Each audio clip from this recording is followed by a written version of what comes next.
So you want to do the 6-10 reset is to quit eating by 6 so that you have an empty stomach at 10 o'clock when you go to bed, and shut everything down so that you can turn it all on again in the morning and have a normal circadian rhythm. That's the idea. And that's so important. I had someone in my office yesterday. She's 60 years old, and she is worn out. She's feeling old, decrepit. She can barely get up. She creaks when she walks. She's young. She's my age.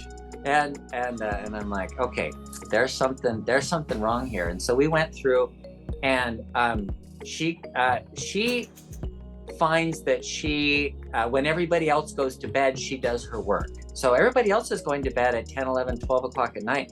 She's working till 3 o'clock in the morning.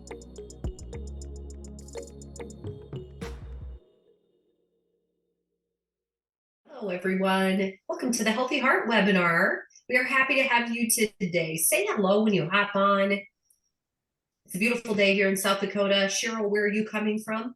I'm coming from South Florida. It's also a beautiful day here in South Florida. Always. And you, Dr. Saunders? I'm in Solvang, California, near Santa Barbara. And it's actually cloudy today. What? It's always nice. We have a great topic today, guys. We're going to talk about the effect of sleep on the body. And yesterday on the Fixed Blood Sugar webinar, we were just talking about our Whoop bands. And and you can do this multiple ways, but even monitoring your sleep, you can learn a lot about yourself, I think. And so I'm excited to chat about this and see if you guys, how you guys monitor your sleep. Do you have, you can start posting this stuff in the chat. Do you have specific bedtimes or times that you wake up? Are you really good with that? How much sleep do you get? The other thing I really love to learn is, do you have a bedtime routine? That's something I'm going to being a little bit more intentional with, and we'll talk about that a little bit. Just curious if you guys kind of have, your things that you do. Maybe you don't even realize it's a routine, but you actually do it. So let us know. This will be kind of a fun thing to chat about. Before we get started, just a reminder that Dr. Saunders is a doctor, but he's not your doctor. So please consult with your healthcare provider before you implement any of the things that we say here today. But let's go ahead and get started. Boy, I don't even know where to start with this topic because there's so many different things that I want to ask you, Dr. Saunders. So I think I'm just going to let you say whatever you're wanting to say today, and we'll just go for it with the questions. Okay, so one of the issues with sleep that I see very often is people who say they don't sleep. Some people say, I haven't slept in years. Other people say, I haven't slept in weeks. I haven't slept in months. I haven't slept since I was a little kid. The sleep disorders are really big, and people who never sleep or don't sleep well, or they're not rested. They don't wake up rested. That is an issue that is different than what you think it is. When people have that kind of an issue, a sleep issue, people say, I don't sleep. And then when you test them, when you do the EEG and put them in a room and watch them sleep, they're actually sleeping, and they actually get often an adequate amount of sleep. They'll sleep 6 hours and they'll say, I didn't sleep all night. And so I had a patient that said, yeah, I went and did your sleep test, man, and I couldn't sleep a wink because all those instruments, I had the instrument here, the one around here, the one on here, and I'm sleeping like this, and they expect me to sleep on my back, and I can't sleep on my back. I didn't sleep a wink all night, and the sleep monitors were saying he slept 6.5 hours and got an hour of deep sleep and an hour of REM sleep, and I'm like, you actually had a pretty nice normal sleep as far as the study goes. And so what is this difference between the perception of a person of not sleeping a wink to the analysis? Like, I have a Whoop band that tells me how much I sleep.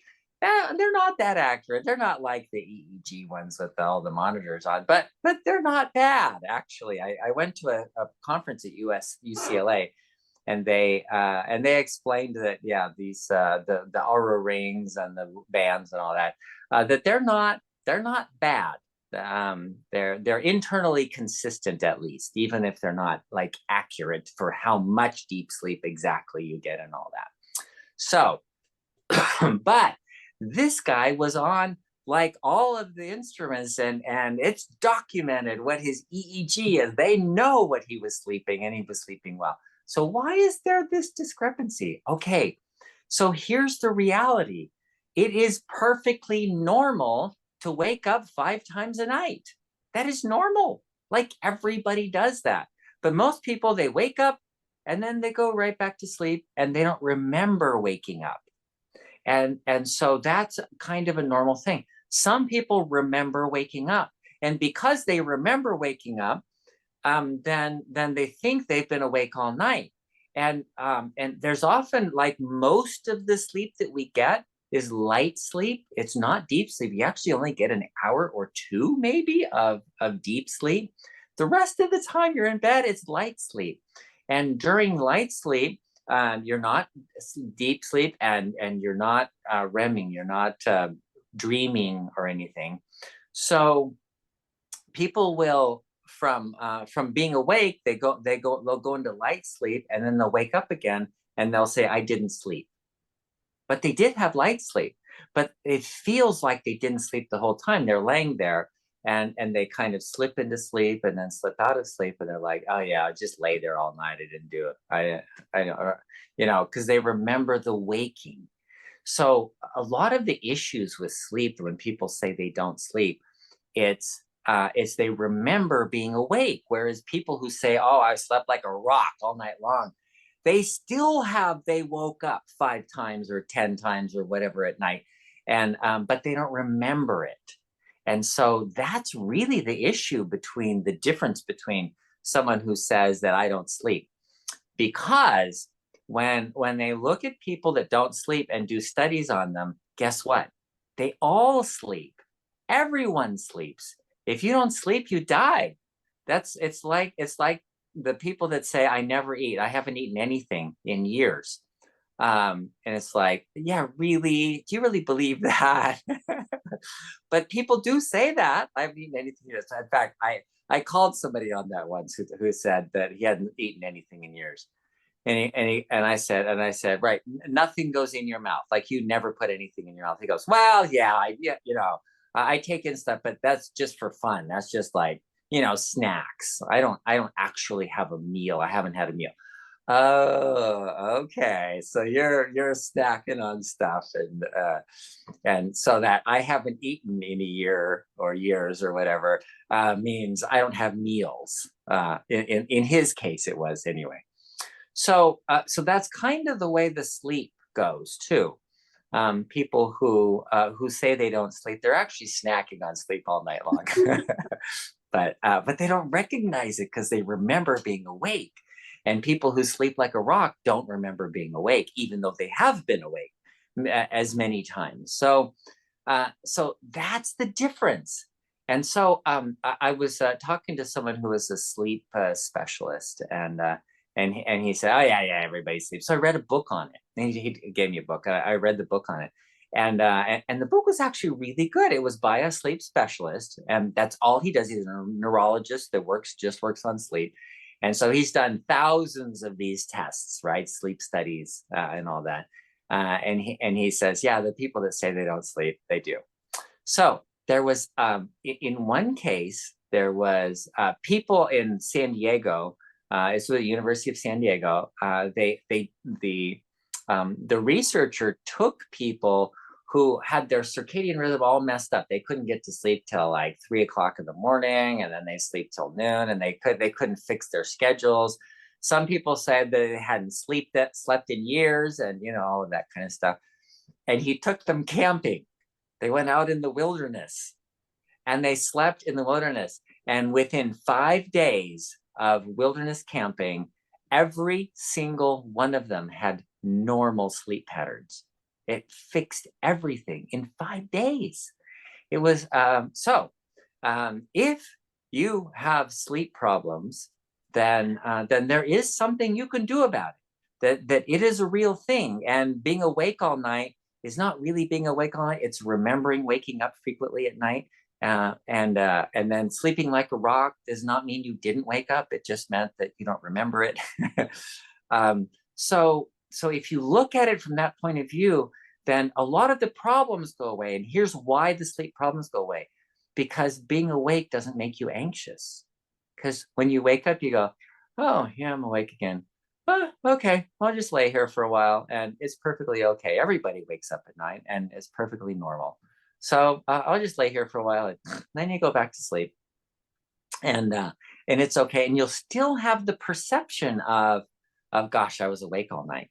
But as long as you wake up rested in the morning, now that's where the issue comes in.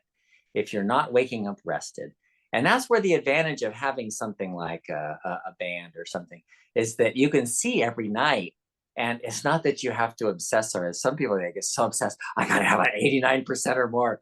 And the obsession is not the useful thing. The useful thing is to be able to look at your patterns and go, oh, you know what? Sometimes I have perfectly normal sleep. Sometimes I get over an hour of deep sleep. And it happens in the early night when I first go to sleep. I get these times of 20 minutes, 3 or 4 times, and I've got over an hour of deep sleep, and then I have all that light sleep, and I wake up several times. Look at how many times I woke up, and then I have this REM sleep near the end when I in the morning.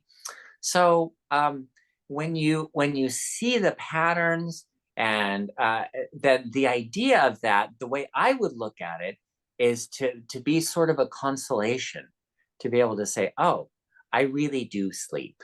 And even on my bad nights, I sleep some, because the watch will measure it.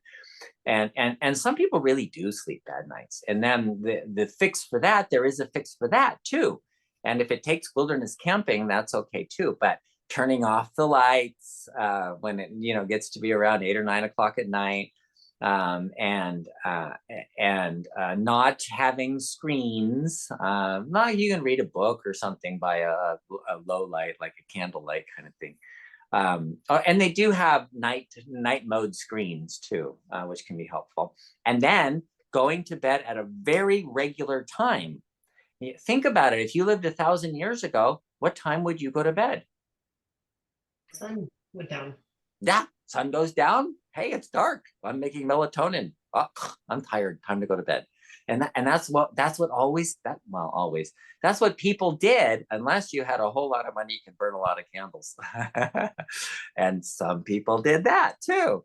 But the majority of people, most people throughout history have, gosh, it's getting dark. Their peripheral vision is saying, gosh, it's dark outside. They start making melatonin. Melatonin makes them tired. They go to sleep. Sun comes up. Oh, time to get up, and they're up, and and that's the way to run your life, and that's why the camping works so well. So that's sleep in a nutshell. It's good. Some of the training that we've been doing, our team has been doing some coaching, and through Own It, I think is what it's called, and they've just been talking about different things to do at night. I'll give you an example of things not to do. My husband and I are not very good at sitting, to be honest. We're always going and doing things. So we decided, you know what? We're going to watch 2 movies on a Sunday night at home, and it was awesome. We watched them at night. The problem was then we went to bed and absolutely could not sleep. And I was so sad about that because I thought I had finally relaxed. But as our coach reminded us, we're getting a lot of blue light when you're watching screens. And then when you try to go to bed, that can have an effect on your sleep. And so part of the reason I also asked about some of your routines is one of the things that I've been implementing is, I would say around 8:30, 9 o'clock, I try to lessen the light in my home. So like I have a lamp on in my bedroom instead of my full bright lights, or when I'm getting ready for bed, I don't have all the lights on in the bathroom, and just try to be a little bit more careful. I have kids that are involved in sports and we play in gyms and those lights are so bright and they play at night. And I am just wondering how much that has actually really affected me. Dr. Saunders, do you see that? Oh yeah, yeah, yeah.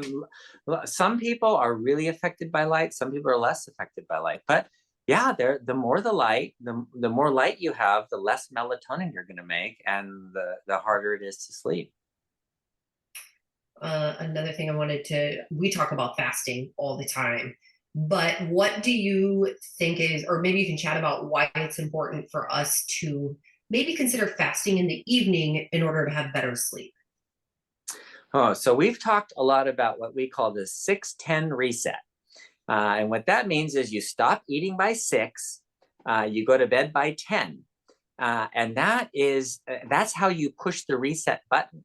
And the reset is just like in your computer. When your computer is going wacky and it's doing this and doing that, and you go, dang it, something's wrong with my computer. And you call IT and you go, okay, what's going on here? My computer's not working. What's the first thing they say? Turn it off and turn it back on. When you have an empty stomach, that's turning off your system. And so, and you need to have it all off. So your body has to be all off, not just parts of it off. So if you eat before you go to bed, then you're turning on your digestive system. And then your body isn't all off. You haven't reset your system.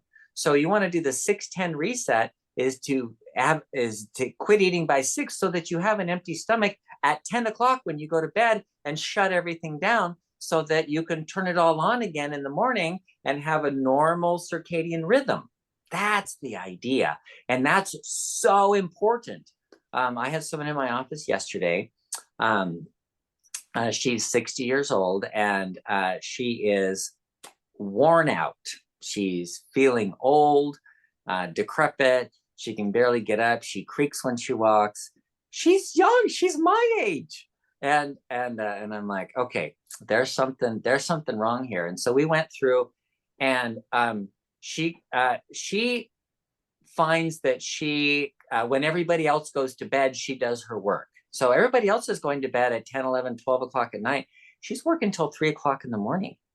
And then she sleeps in till 9, 10, noon o'clock, well, 8 o'clock if she has to get up early.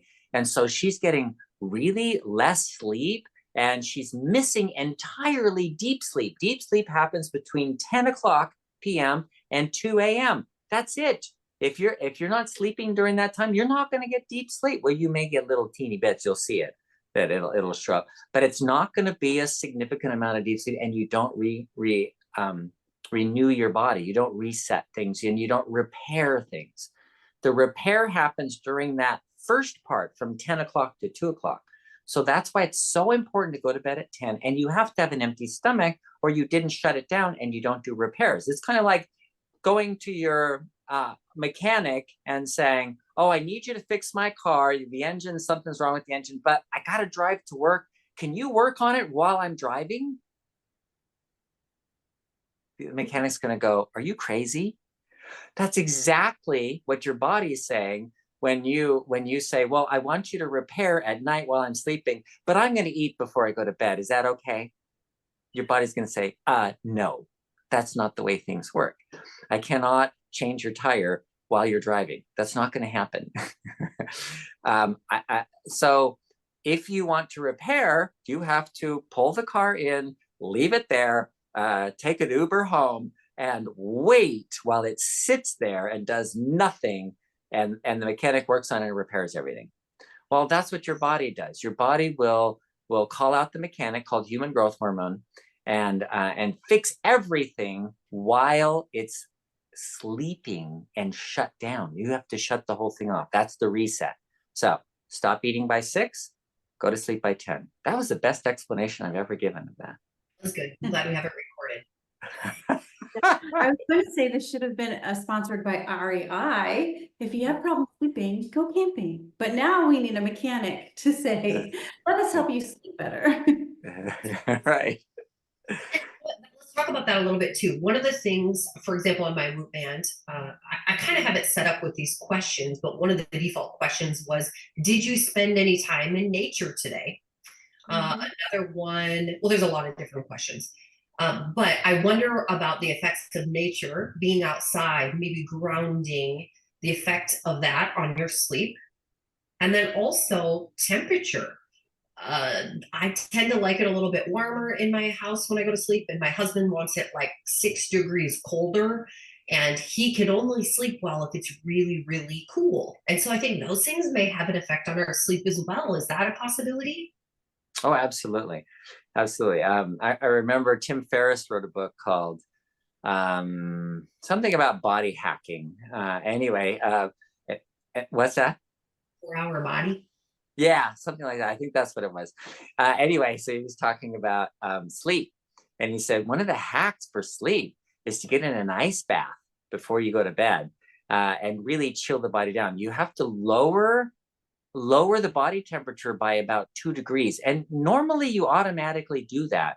And that 2 degrees is part of the shutdown of you're ready to go to sleep. So I don't know why you need it warmer, but Well, I don't need it warmer. I just don't want to be as cold as he does. But that has been another thing that I've implemented in the evening is turning the heat down a little bit earlier. I hate going to bed cold. It's so hard for me, but I do it anyway. So that's just another part of the routine is we turn the heat down and lights down, kind of just get us into that mode. yeah. What about nature? What do you suppose the effect of nature is?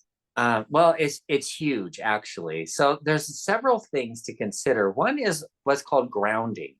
And grounding is like literally touching the ground. If you think about it, you got rubber-soled shoes. You actually never get a contact with the ground. Why is that important? Well, we build up ions. There's ionization when we build up electrical current. It's kind of like you're walking on a carpet, shag carpet. We used to do this when I was a kid. We'd rub our feet on the carpet and then touch them and then shock people, right? Because you're building up this static electricity charge, these negative ions. And every once in a while, you have to sort of ground to the earth. And there's some evidence for that. It's not good because the research is really dumb and nobody does really good research like to determine if or how that best works. But you know what? I just think it's a good idea. I go out and dig in my garden. I pull up weeds and I don't have gloves on. Some people, they never want to touch the dirt, right? They're rubber gloves when they have to touch anything. But no, going out in bare feet, lying in the grass, digging up your garden, doing stuff that's going to allow those negative ions to dissipate into the earth, then you're grounded. And so kind of like when you were a kid and you did something wrong, your dad said, you're grounded. And there's so many options for grounding. Like if you're in South Dakota like me and it's winter, it's just harder to get out or whatever. I mean, there's grounding mats. There's things you can, I don't even know. It seems like there's just so many options now to make that happen. Cheryl, it seems like you're probably familiar with some of these. Yeah, so I have purchased grounding items they go into the third socket or the grounding socket on your electrical outlet.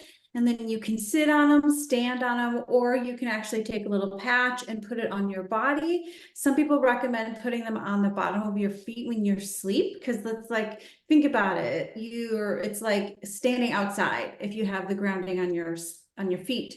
But they also have recently come out with grounding sheets. So it's something you put on your bed underneath your regular sheet. It's debatable whether you should do something on top of the grounding sheet or not. And that has also been, people are saying is helpful for especially autoimmune problems, is to sleep on a grounding sheet. Now, Sleeping on the ground. I relax the most outdoors. And there is something powerful outdoors, nature. This is like a step of bringing you inside. That what Cheryl's talking about is true. That ground wire in your plug, the little round one at the bottom, that goes to, it literally is directly wired to a grounding rod, and it's a copper rod that is 4 feet long or so, and it's pounded into the ground, and so it goes way down into the ground, and that's how your house is grounded, your electricity is grounded, and you can use that to actually ground yourself literally into the earth. That's why they call it ground. Yeah. Okay, I'm going to dig into some of our questions that are coming in. Guys, if you have questions about sleep or you want to ask Dr. Saunders some of these things, post those in the Q&A. That helps. That's the best place to manage kind of our questions and make sure we see them. So here we go. Christine says, 2 of my doctors want me to get a sleep study. I think mainly because of extreme fatigue during the day and or falling asleep at times I shouldn't. I have tinnitus and I cannot fall asleep easily in a quiet room.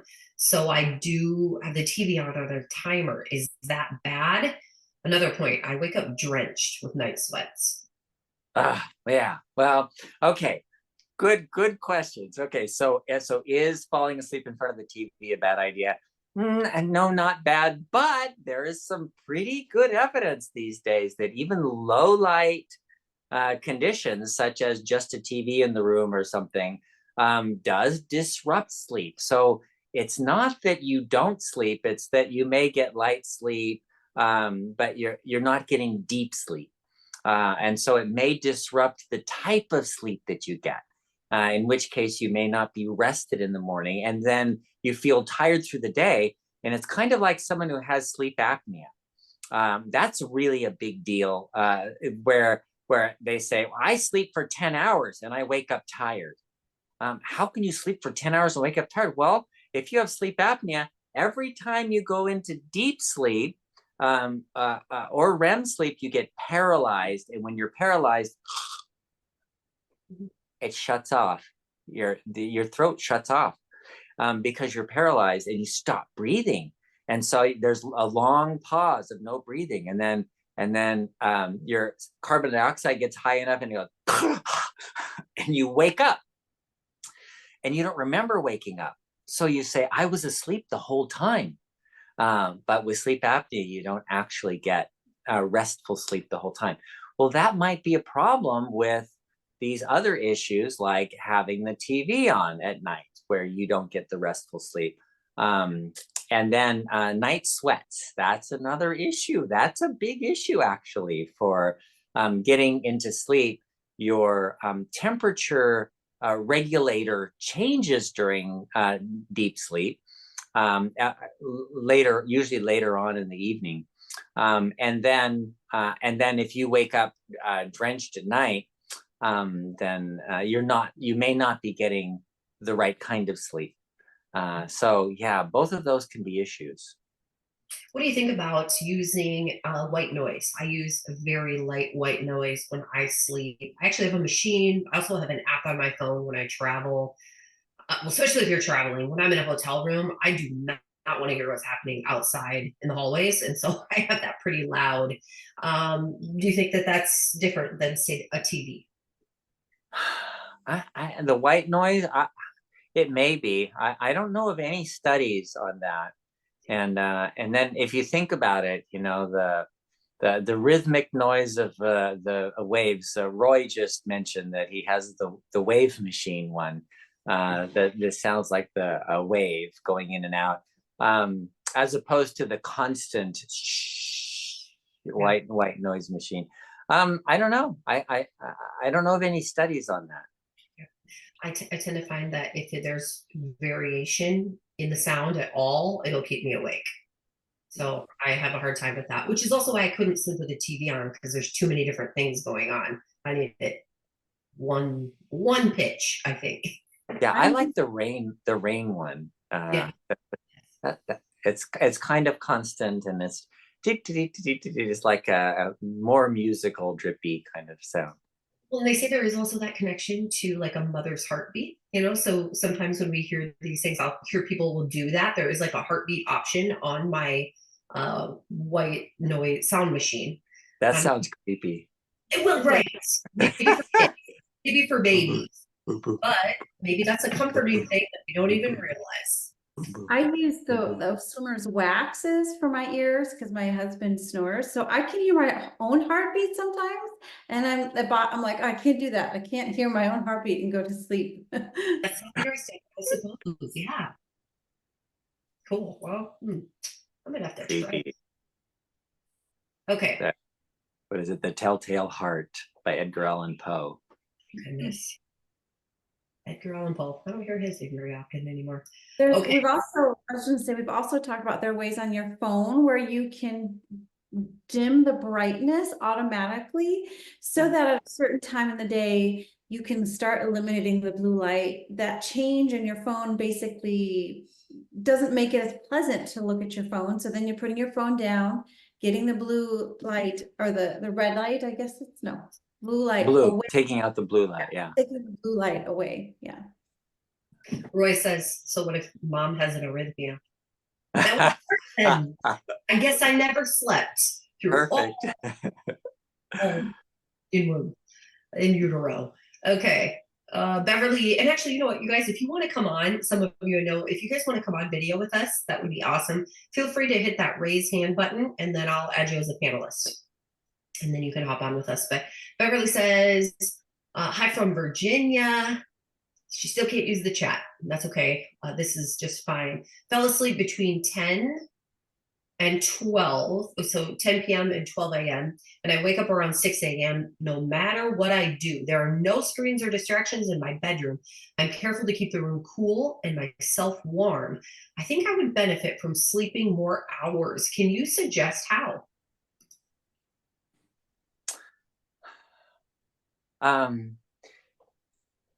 As a rule, waking up at the same time is actually more consistent because that's when the cortisol levels start to rise, and that's pretty fixed.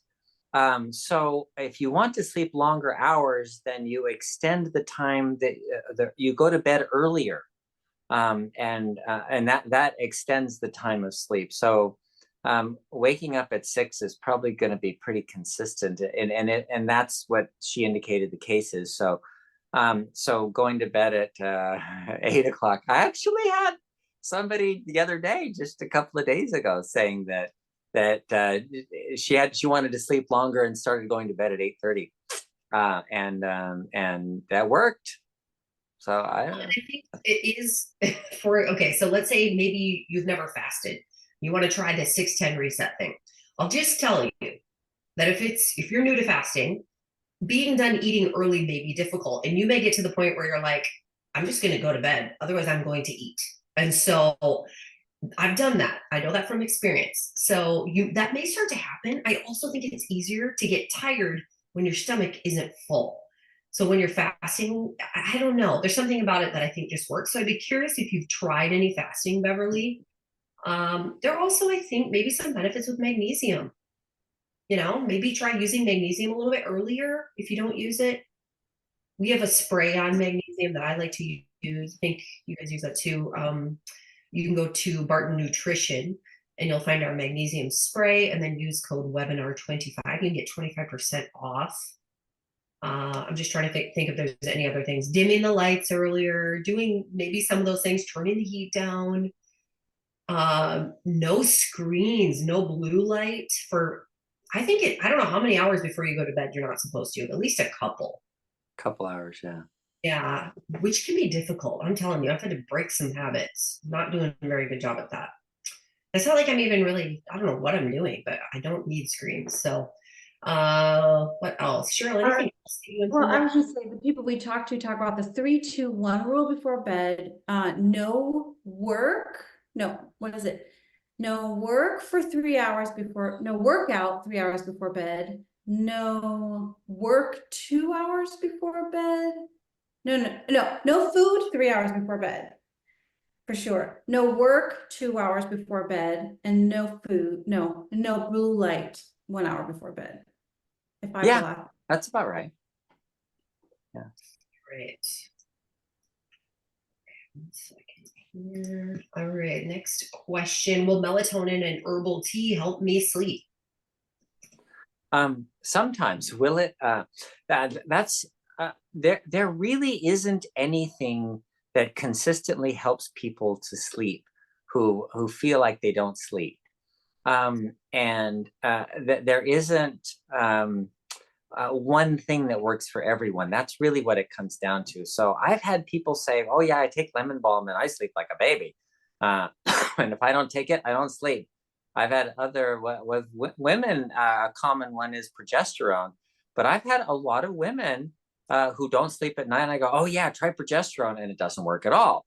So there isn't like something consistent you can say this is always going to help. One thing I can tell you, the prescription drugs for sleep, they're sedatives. They're almost all antihistamines. They block histamine, which is a wake-up hormone in the brain, like Sleep Ease, Unisom, Benadryl. I have a lot of people that use like Advil PM or Motrin PM. Those are all antihistamines, and they block histamine. Histamine's the wake-up hormone, so it stops you from waking up. The other ones, the prescription ones, most of them are knockout drops. And what they do is they make you unconscious, but you're still not sleeping. So let's say you take something like Ativan, or a big one would be, not Lunesta. What's the other one? I'll remember it in a second. Start with an A. Yeah. Amiodarone. Yeah. Yeah. Anyway, so what it does is it makes you unconscious, and a lot of people they will do things while they're unconscious. They're unconsciously rummaging through their garage or making a sandwich or driving. One person fell out of a second-story window while Ambien. Yeah, while on Ambien. And these are actually all of the drugs for sleep make you unconscious but do not give you sleep. They don't actually help you sleep. And when they look at studies that are done on them, they're approved by the FDA because they can show that on the average, a person will sleep 6 minutes longer. 6 minutes. That's all you get from all these drugs that have so many side effects that can really damage your brain and really prevent you from having good functioning. And it's not 6 minutes of good sleep. It's 6 minutes of light sleep or of just being unconscious. And you could still be up running around like with Ambien and be unconscious just because you're not aware. So remember what I said about sleep, how people who say they're awake all night, they actually sleep just as much as everybody else, but they're aware of each awakening. Well, these drugs make you unaware that you ever woke up. So you're just unaware. That's all. It's not that you didn't wake up, it's you're not aware. And so that's the difference between people who sleep like a rock and people who are awake all night, is the awareness of waking up. So that's all the drugs do. They're not useful. I do notice that I typically will sleep probably, I sleep really well at night. So I'll get like a 90 to 100% sleep at night. My husband doesn't, but he can sleep longer than me too. It's very interesting. But I will tell him, I'll get up in the morning before I even look at my Whoop band results, and I'll say, I did not sleep well last night. And I'll still have like 100% sleep because I remember every single time that I rolled over, which is all the time. And I looked at for example, last night I woke up a lot, and it says I woke up 2.2 times per hour. I typically wake up 1.8 times per hour. So that's actually a lot when you think about it. I mean, I had no idea I was waking up that much. I mean, I felt it. I do remember it, but it doesn't seem healthy, but apparently it's okay, I guess, right? I don't know. Very interesting. And it's also interesting with these Whoop bands, we really should have a code for people. In fact, maybe we do. But it's also really interesting to see your blood oxygen levels while you're sleeping, or your respiratory rates. Like, just very interesting what's happening. The body is really doing a lot of work on your behalf while you're sleeping, which I think is really cool. I feel like the body wants to heal you. And so if we can set it up and help it, we should do that. So 610 reset, everybody. There we go. Dr. Saunders, do you have anything to say about mouth tape? That's one of these things people are using these days that claim they sleep better. Yeah, actually, that is that's very interesting. I have had people who use mouth tape, and they say they're sleeping a lot better. They feel better with their sleeping, maybe because they're not snoring and waking themselves up and remembering being awake. But there was a book out called Breath by James Nestor, and that book kind of described, well, he went through it. He himself, the author, plugged up his nose so he could only breathe through his mouth for I don't remember how long, a month or something like that. And all of his numbers changed. Everything got worse. Nose breathing is really important. And so the idea of the mouth tape is to not breathe through your mouth while you're sleeping at night. Breathe through your nose, and that is a healthier way to go anyway. There you go. There's the book. We talk about it a lot, so I always keep it close to me when we do these webinars. It's pretty. It's a pretty book. Okay.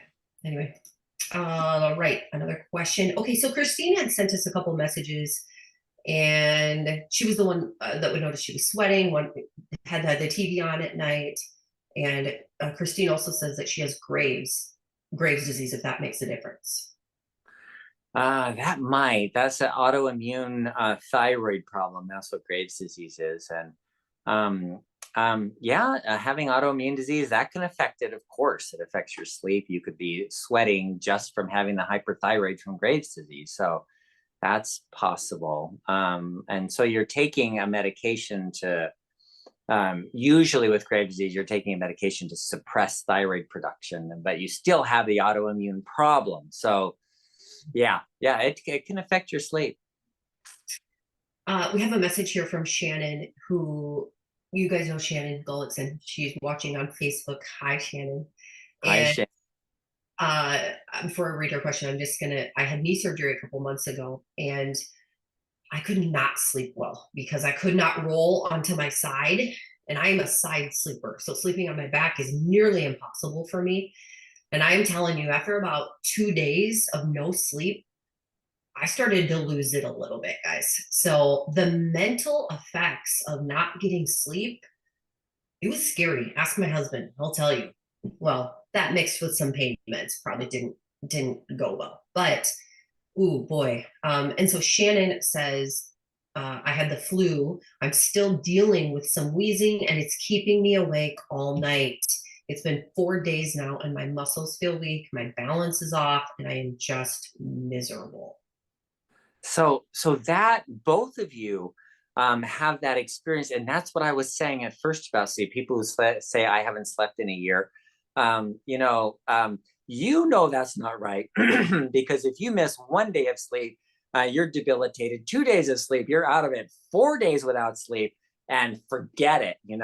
Miserable is the word she used, and that would be typical. So we're talking about a few days here.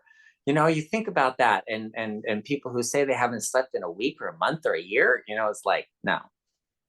Yeah, right. What do you do though? What if you're on day 4, you're not able to sleep? And you know what? I probably actually texted Dr. Saunders this exact same question after 2 days. He's probably like, oh my gosh. Yeah, 2 o'clock in the morning. Yeah. What do you do when you're on however many number of days of little sleep? I think of mothers, young people with young kids who've got kids coming in and out, like they're not sleeping a lot. They're very interrupted sleep. Yeah, so often they'll take naps, they'll sleep whenever they can. And that's what happens to people who really don't sleep, like people with sleep apnea, where they actually don't get any deep sleep. I had a cross-country truck driver, big guy, big neck, sleep apnea. He his throat is like really small, and so when he fell asleep, it was like he just stopped breathing. So he's got really bad sleep apnea, and he's a cross-country truck driver. I'm like, how do you get across the country? And he looked me right in the eye and says, amphetamines. And I'm like, oh, you shouldn't have told me that. So I took him off the truck driving, and we sent him to a sleep specialist, and got him to lose weight, and he actually did get better. His sleep apnea went away. That's the key for sleep apnea, is losing weight. For most people, losing 30 pounds is adequate to make their sleep apnea go away, and I've seen that happen a lot. This is a good question from David. How important is good sleep to your heart health? Oh, okay. So a lot, if you've been through the book, the Healthy Heart Solution, then one of the things that we talk about a lot is stress. And when you're not sleeping, you are stressed. And so when people really don't sleep, when they don't get good sleep, when they don't get restful sleep, when they're not getting deep sleep, slow wave sleep, then what happens is their blood pressure goes up. They start getting atherosclerosis more easily. Their cortisol levels go up. The cortisol is what keeps them awake, keeps them functional during the day, because they haven't slept at night. But a side effect of that is you don't repair your blood vessels because of that. And that not repairing the blood vessels is a big problem, because that's where the clots, they build up and build up and build up and eventually close off the arteries. So that's a really important thing. Sleep, that's why we're talking about this on a Healthy Heart webinar, is because if you don't sleep, that's a stressful event all by itself. And it's very important that you sleep. And that's where we get into that circadian rhythm and the 6-10 reset, so that you consistently going to bed every night by 10 o'clock, sleeping by 10 o'clock, waking up the same time every morning, 6 o'clock, and then going to bed with an empty stomach at night. So that's why we talk about, that's why that's important, is because if you don't sleep, that stress will give you heart disease. And Sonia said, how often do you need to do that 6-10 reset? Like every night. She also had said, many decades ago when I was working on my dissertation, I only slept for 5 hours. I still have that, I think 5 hours sleep. I still have that give hour sleep, in that after I sleep for 5 hours, I wake up. I wake up as soon as I get going, I'm fine, but sometimes I go back to sleep. Is that 5 hour sleep cycle okay? Well, that's okay. So that's an anomaly, and that's one of those things that camping helped. Was one of the issues when the researchers at USC, no, I'm sorry, UC San Diego, took people out to go camping. It's one of the things that it helped is it fixed that problem of I wake up, after 4 hours I'm awake and I can't get back to sleep. That's a big issue for sleep, and camping fixed it. So there is a way to fix it. And David had said, if you work late at night, does your body reset when you get deep sleep? No. If you work late at night, what happens is that you get sleep, but you don't get deep sleep, as a rule. And when you do get deep sleep, it's usually at the end. And so you don't start off, you don't get the human growth hormone, and you don't get anabolic. So the anabolic metabolism is what's doing all the repair of your body. So what happens if you work late at night is that, and the studies were done on nurses, police officers, shift workers. There's been a lot of research done. In fact, there's a diagnosis in the diagnostic manual, shift worker syndrome, because of this issue, this exact issue, that you're aging during the day, you're breaking down your body, but it's not repairing at night. So you're just getting worse and worse and worse, breaking down more and more and more. So it's a problem. Here's a good question here from Roy. Roy had his annual physical yesterday. His blood pressure was 135/80.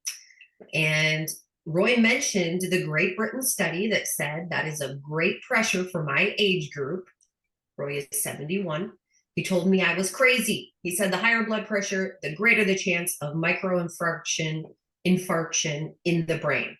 So he said, you'll live longer, but you'll end up being a drooling vegetable.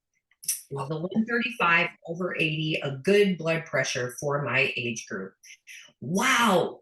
Wow. Drooling vegetable. You'll live longer, but you'll be a drooling vegetable. Oh, that's ridiculous. Can I just say that that's ridiculous and move on? I think Roy already knows. I think Roy already knows. Yeah. But guys, we've done many webinars on blood pressure, and is 135/80 kind of where that age group falls? Is that correct? Yeah. Over 70, 140/80 is the perfect blood pressure. Okay. And just so you know, Dr. Saunders shows blood pressure numbers compared with death rate.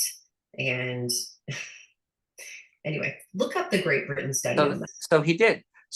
He looked it up. He showed it to the doctor. The doctor said, okay, fine, you'll live longer, but you'll be a drooling vegetable because you'll have a stroke.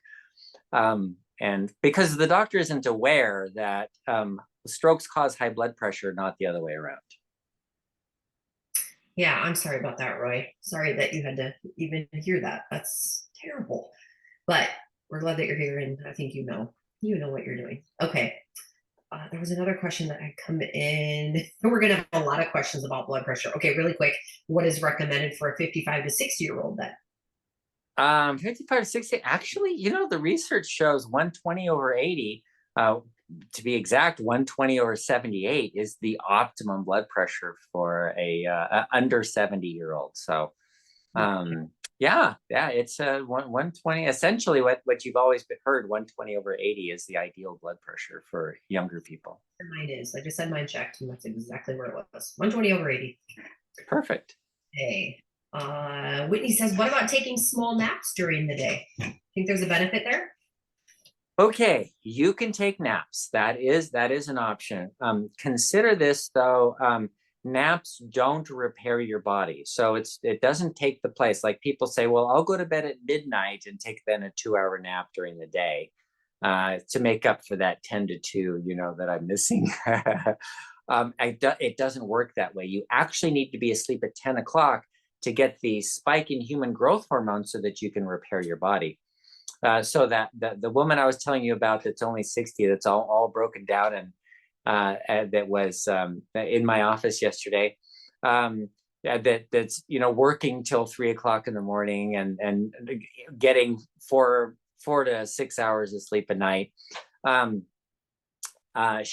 We measured her human growth hormone levels, and they were low, like about half of normal. And so she's not getting human growth hormone. She's not repairing. So she said, what do I do? I said, 6-10 reset. I gave her all the exact, this is catabolic metabolism, anabolic metabolism. It's just like I tell you guys, same thing. And she looks at it and she goes, I can't do that. I'm like, I said, if nothing changes, then nothing's going to change. She's like, I said, just work on it like this. Okay, so here's how you do it. When you go to the dentist, or when a kid goes to the dentist and needs orthodontic work because the teeth are all wacky, the orthodontist has a principle, and that is a light pressure, light pressure over a long period of time moves that tooth to where it needs to be. Just light pressure, constant light pressure. That's all it is. And use that same principle as you're changing your life. Don't go, oh my gosh, I have to go to bed by 10. I can't go to sleep by 10. And then you're all worried. And then are you going to go to sleep if you're all worried about it? Oh no, it's 10 o'clock. I'm not asleep yet. I'm going to die.